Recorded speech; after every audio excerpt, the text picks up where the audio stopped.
Hi students, welcome to our YouTube channel. आज हम strength of materials में ही आगे का टॉपिक कर रहे हैं which is centre of gravity end moment of inertia. ये दोनों टॉपिक्स इंपॉर्टेंट हैं क्योंकि ये वाला कॉन्सेप्ट यूज़ होता ही है स्ट्रेंथ ऑफ मटेरियल्स के कई सारे फर्दर टॉपिक्स में। जब हम आगे डिफ्लेक्शंस पढ़ेंगे और जब हम स्ट्रक्चरल एनालिसिस भी करेंगे तब ये टॉपिक काम आता है। So let's begin. हम पहले देखते हैं सेंटर ऑफ ग्रेविटी क्या होता है। सेंटर ऑफ ग्रेविटी टर्म बहुत कॉमन है, सबने सुनी होती है। आज हम देखते हैं ये है क्या। So centre of gravity is a point in a body where the weight of the whole body acts. एक बॉडी है, उस पे एक ऐसा पॉइंट जहाँ पे उसका सारा वेट एक्ट करता है, that point is called centre of gravity. एक टर्म होती है centre of mass, somewhat similar ही होती हैं दोनों। Centre of mass and gravity में फ़र्क ये हो जाता है, if the gravitational field is same then centre of gravity and centre of mass will collide, but if it is different, the gravitational field is different, then the center of gravity and center of mass will be two different points. यही basic फ़र्क है। हम centre of gravity ही लेके चलते हैं इसमें कि with the weight of the whole body acts. अगर मैं ह्यूमन बॉडी की बात करूं तो ह्यूमन बॉडी का सारा वेट कहाँ एक्ट करता है, उसकी नेवल पे। तो हमारा सेंटर ऑफ ग्रेविटी हो गया नेवल। ये ऐसे ही एक एग्जांपल बताया मैंने आपको।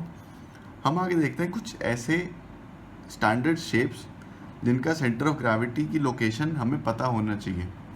सो हम देखते हैं शेप्स कौन सी हैं इंपॉर्टेंट। पहली है रेक्टेंगल। मैंने यहाँ एक रेक्टेंगल बनाया है with this dimension is b, this is h।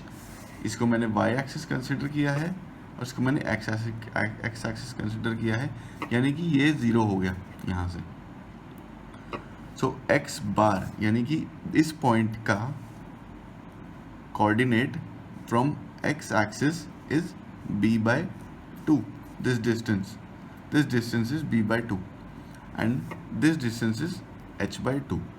सो ये इसका centre of gravity b/2, h/2 पे होता है। आगे देखते हैं ट्रायंगल में कहाँ होता है। ट्रायंगल बनाया मैंने, h हाइट का, b बेस विड्थ b है, x एक्सिस ये है, y एक्सिस ये है। तो x कोऑर्डिनेट है इसका b/3 एंड y कोऑर्डिनेट है h/3। कई बच्चे कंफ्यूज रहते हैं b/3 कहाँ से होगा और h/3 कहाँ से होगा, या 2b/3 जैसे होता है। तो ऑब्वियसली अगर बॉडी एक ऐसी है तो जहाँ इस साइड पे इसका ज़्यादा मास है तो ऑब्वियसली थोड़ा इस तरफ होगा इसका सेंटर ऑफ ग्रेविटी। इसलिए जहाँ बॉडी ज़्यादा है वहाँ से b/3 होता है, दूसरी साइड से 2b/3 होता है। सिमिलरली यहाँ से h/3 है और यहाँ से 2h/3 होगा।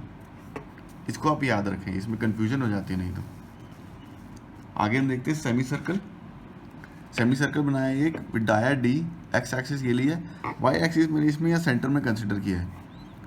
इसको करने से हुआ ये कि x वाला तो 0 ही हो गया क्योंकि ये इसी एक्सिस पे लाई कर रहा है बिल्कुल, और y होता है 4r/3π। क्या होता है 4r/3π, ये आप ज़रूर याद रखें, 4r/3π। और कुछ हैं टर्म्स, फिगर्स हम देखते हैं। क्वार्टर सर्कल, सेमी सर्कल को और हाफ में डिवाइड कर दिया तो क्वार्टर सर्कल बन गया। अब 4r/3π तो उतना ही है, फ़र्क क्या है इसमें यहाँ भी सेंटर ऑफ ग्रेविटी शिफ्ट होगा, यहाँ तो नहीं रहेगा क्योंकि बॉडी ही चेंज होगी। यहाँ शिफ्ट हो गए, वो भी 4r/3π ही होता है। Let's move on to hemisphere. Hemisphere radius r, this is x axis, this is y axis. y axis लिया है तो ये x तो 0 ही हो गया क्योंकि यहाँ लाई करेगा बिल्कुल, and y axis is 3r/8। Direct question पूछ लेते हैं MCQ में हेमिस्फेयर से, 3r/8 आप इसको याद रखें। Next figure is very important which is trapezium. Trapezium with one side A, one side B, height h, this is the x axis and this is the y axis। x बार तो इसका b/2 ही होगा, यही लाई करेगा वो इसके centre में। Difference इसमें क्या है और क्या याद करने का है वो है कि y बार क्या होगा। अगर मैं देखूंगा ए से ये वाला डिस्टेंस, अगर मैं ये डिस्टेंस निकालना चाहता हूँ तो फ्रॉम ए साइड क्या होगा, h/3 divided by 2a+b upon a+b। जिस साइड से ले रहे हैं उस साइड का ट्वाइस होगा। अगर हम b से देखेंगे तो h/3 a+2b हो जाएगा। वही मैंने बताया, जिस साइड से लेंगे उस साइड का 2 टाइम्स होगा, h/3 a+2b a+b।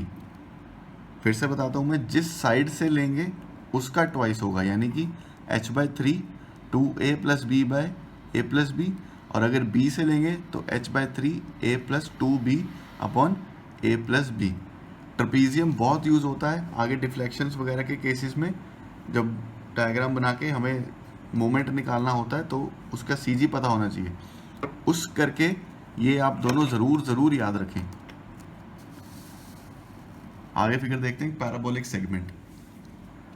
Parabolic segment है ये, b ये डिमेंशन है, हाइट है h, तो x पे कहाँ होगा, ये मैंने कोऑर्डिनेट बनाया, ये 0 है, तो यहाँ से 5/8b पे 5/8b पे x कोऑर्डिनेट और y होगा 2/5h। याद रखें इसको।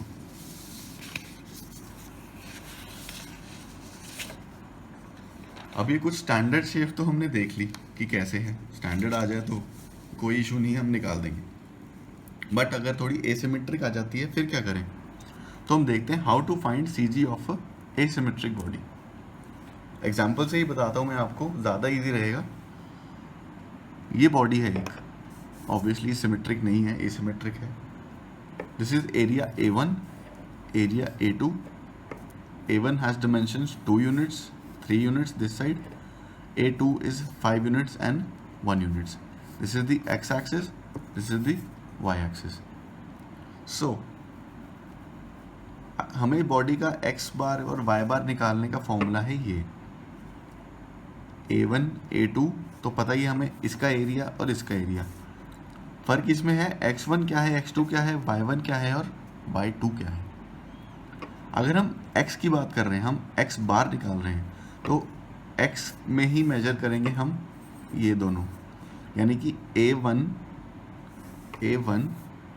का CG x एक्सिस से कितने डिस्टेंस पर है, this is x1। Similarly x2 क्या होगा, A2 का CG इस 0 से कितने डिस्टेंस पर है, ये होगा x2। y1 क्या होगा, A1 का CG y एक्सिस से, y एक्सिस पे क्या कोऑर्डिनेट है उसका, और y2 होगा कि उसका ये वाला पॉइंट जो होगा ये कितने डिस्टेंस पर होगा। हम देखते हैं आगे, हमने सॉल्व भी किया हुआ है। तो x बार जब हम निकालेंगे तो A1 क्या होगा, 2 × 3, और x1 क्या होगा, यहाँ से ले रहे हैं तो इसका CG लाया करेगा यहाँ 1 पे, 1 यूनिट पे, तो ये आएगा 1। जब A2 लेंगे तो 1 × 5, और इसका कहाँ लाया करेगा, ये 5 के हाफ में, that is 2.5 divided by 2 × 3 plus 1 × 5, that is A1 plus A2 which is equal to 18.5 divided by 11 which is 1.68। ये हमारे पास कोऑर्डिनेट आया है इस पॉइंट का x में 1.68। सिमिलरली हम y बार निकालते हैं, A1 A2 तो हमें पता ही है, y1 y2 निकालना है, तो y1 यहाँ पे क्या होगा, 2 और 3 तो A1 हो गया, और A2 क्या हो गया, ये 3 है, क्योंकि ये 3 है, तो ये यहाँ तक तो 1.5 होगा, प्लस ये 1 भी होगा, so it comes out to be 2.5। A2 है 1 × 5 और इंटू A2 तो यहीं पर है, और ये 1 है तो इसका हाफ 0.5 हो गया, सो 1 × 5 × 0.5 divided by A1 plus A2 which comes out to be 17.5 divided by 11, which is 1.59. Therefore, the y coordinate will be 1.59. So इस तरह हमने किसी भी एक आर्बिट्रेरी या एसिमेट्रिक बॉडी का CG फाइंड आउट करना सीख लिया है.